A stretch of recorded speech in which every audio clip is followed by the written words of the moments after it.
Assalamualaikum warahmatullahi wabarakatuh.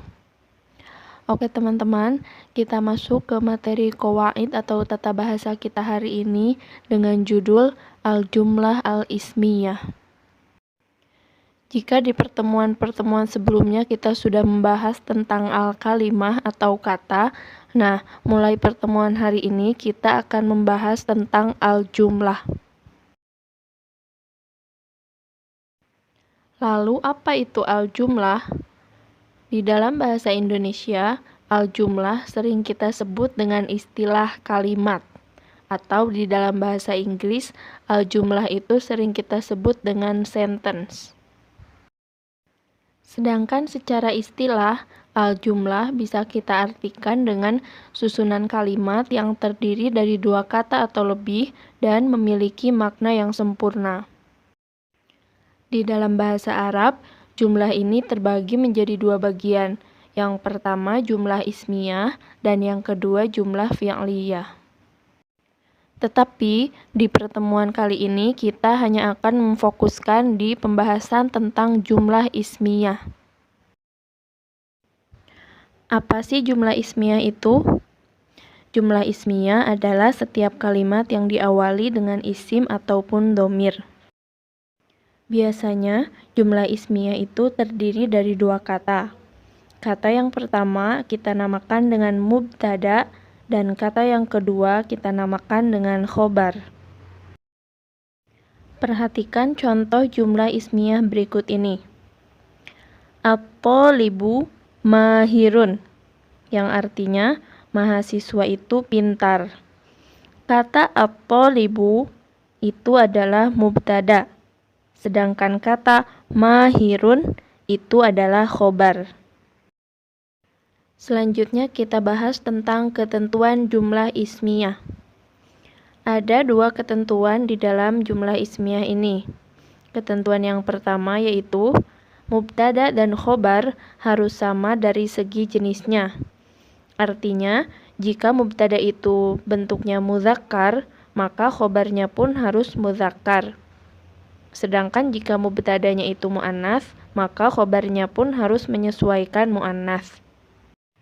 Ketentuan yang kedua yaitu mubtada dan khobar harus sama dari segi bilangannya. Artinya, jika mubtadanya mufrad, maka khobarnya pun harus mufrad. Jika mubtadanya musanna, maka khobarnya pun harus musanna juga.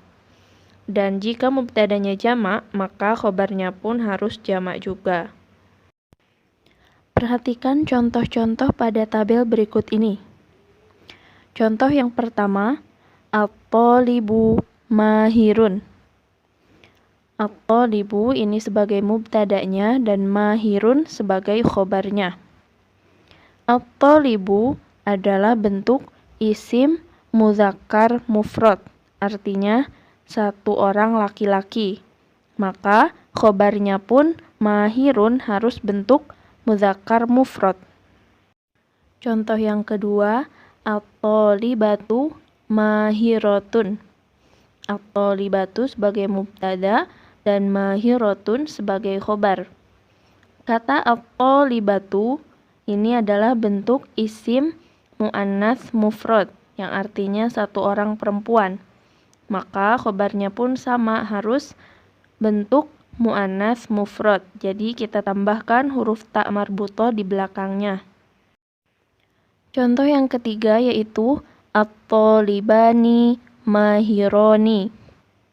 At-thalibani sebagai mubtada dan mahironi sebagai khobar. Kata at-thalibani adalah bentuk isim muzakkar musanna atau yang menunjukkan dua orang laki-laki.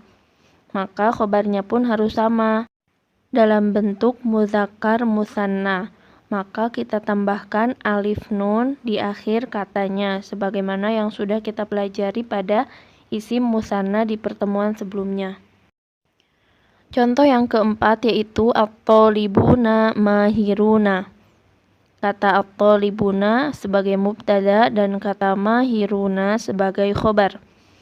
Kata at-thalibuna ini dalam bentuk muzakkar jamak atau jamak muzakkar. Kata mahiruna juga harus sama dalam bentuk jamak mudzakkar. Maka di akhir katanya terdapat huruf wawu dan nun. Contoh yang terakhir yaitu at-thalibatu mahiratun. Kata at-thalibatu adalah mubtada dan kata mahiratun adalah khobar. Kata at-thalibatu adalah dalam bentuk jamak muannats, maka khobarnya pun harus dalam bentuk muannats yaitu mahiratun, yaitu diakhiri dengan huruf alif dan ta sebagai ciri dari jamak muannatsnya. Bagaimana teman-teman? Bisa difahami ya apa itu jumlah ismiyah dan bagaimana ketentuan-ketentuannya? Kalau sudah difahami, saya cukupkan dulu perkuliahan kita hari ini. Semoga bisa difahami dengan baik dan bisa mengerjakan latihannya nanti. Hayya nakhtim darsanal yaum biqiraati hamdalah ma'an alhamdulillahirabbil alamin.